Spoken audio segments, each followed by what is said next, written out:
ত্রিপুরায় নদুয়া south zonal committee গঠিত। বুধবার সকাল 11 ঘটিকায় জম্পুই জেলা মহকুমার জকাইবাড়ি বাইতুস সালাম মসজিদে উত্তর পূর্ব ভারত এমারতে শরিয়াহ ও নোয়াজতুত তামিরের সিপাহীজলা ও গোমতী জেলার যৌথ সভা অনুষ্ঠিত হয়। প্রধান মেহমান হিসাবে উপস্থিত ছিলেন উত্তর পূর্ব ভারত এমারতের শরিয়াহ ও নদওয়াতুত তামিরের কেন্দ্রীয় সাংগঠনিক সম্পাদক তথা অল ইন্ডিয়া মুসলিম পার্সোনাল ল বোর্ডের অন্যতম সদস্য মাওলানা ফরিদউদ্দিন আহমেদ চৌধুরী। সভার শুরুতে স্বাগত বক্তব্য রাখেন ত্রিপুরার রাজ্যিক নদওয়া সম্পাদক মাওলানা জাকির হুসাইন আল জলিলি। উভয় জেলার কর্মকর্তারা আলোচনায় অংশ নেন। প্রধান মেহমান সংগঠনের কেন্দ্রীয় সাংগঠনিক সম্পাদক মাওলানা ফরিদউদ্দিন সংগঠনের গুরুত্ব ও তাৎপর্য নিয়ে বিস্তারিত আলোচনা করেন।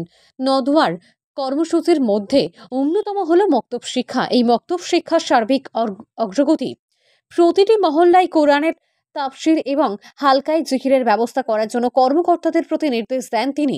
সমাজের সব নাগরিক এবং সামাজিক বিভিন্ন সংগঠনের সহযোগিতায় নদওয়ার কর্মকে এগিয়ে নিয়ে যাওয়ার জন্য পরামর্শ দিয়েছেন মাওলানা ফরিদ।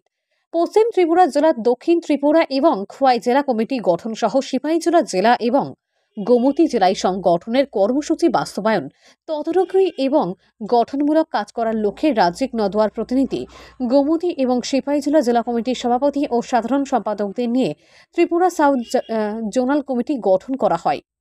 সাউথ জোনাল কমিটির কনভেনার নিযুক্ত হন ত্রিপুরার রাজ্যিক নদওয়ার সম্পাদক মাওলানা জাকির হুসাইন আল জলিলি। সদস্যরা হলেন মাওলানা দিলওয়ার হোসেন, মাওলানা সেলিম মিয়া, মাওলানা তাজুল ইসলাম, মাওলানা হাবিল মিয়া, মাওলানা আব্দুল কাদির, মাওলানা অমর ফারুক, মাওলানা আব্দুল মালিক, মাওলানা নূর আহমেদ। নবগঠিত সাউথ জোনাল কমিটির তত্ত্বাবধানে উল্লেখিত জেলাগুলিতে সংগঠনের কর্মসূচি বাস্তবায়ন সহ সার্বিক অগ্রগতির লক্ষ্যে কাজ করার জন্য জোনাল কমিটির সমস্ত কর্মকর্তাদের নির্দেশ দিয়েছেন নদওয়ার কেন্দ্রীয় সাংগঠনিক সম্পাদক মাওলানা ফরিদউদ্দিন আহমেদ চৌধুরী। অন্যান্যদের মধ্যে উপস্থিত ছিলেন নদওয়ার একনিষ্ঠ কর্মী মাওলানা রিয়াজউদ্দিন অল জলিলি। বিশেষ করে সিপাহী জেলা এবং গোমতী জেলার কর্মকর্তা কর্মীগণ, যুবক উলামায়ে কেরাম, ওনারা সবাই একত্রিত হয়েছেন।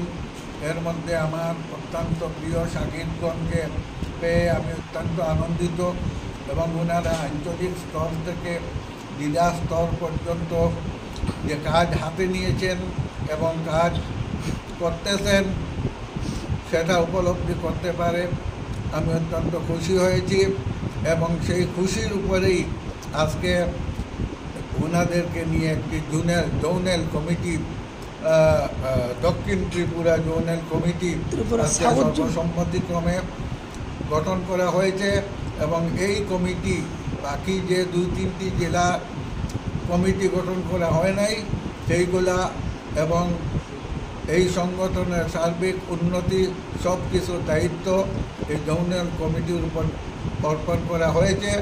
আশা করি ওনারা অনতিবিলম্বে বাকি 3 জেলার কমিটি গঠন তথা পুরা এই জোনে, দক্ষিণ ত্রিপুরা জোনে যাতে সংগঠন উজ্জীবিত হয় সেই প্রচেষ্টা চালিয়ে যাবেন। আমিও দোয়া করতেছি ওনাদের জন্য এবং ওনাদের কাছে আমিও দোয়া কামনা করে